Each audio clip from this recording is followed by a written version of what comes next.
Dinadala ka ba ng gumagabay sa iyo sa tamang daan o sa maling landas? Para sa mabuhang buhay, tayo na po't magkapet pandesal.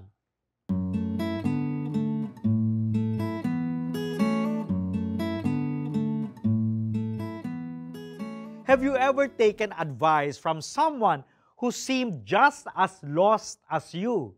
It's a frustrating experience that underscores the importance of discernment in leadership and decision making. The metaphor of the blind leading the blind reminds us to seek guidance from those who are truly wise and morally grounded. Self-reflection plays a crucial role here.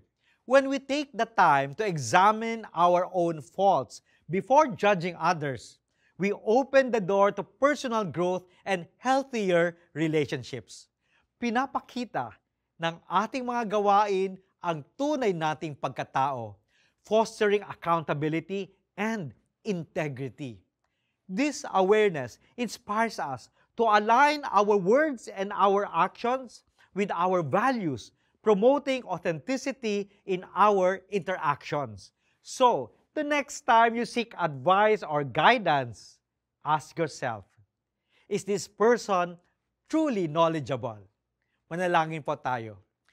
Panginoon, tulungan mo kaming magpakatatag sa pagtataguyod ng karunungan, pagninilay, at pagkilos na may integridad sa buhay.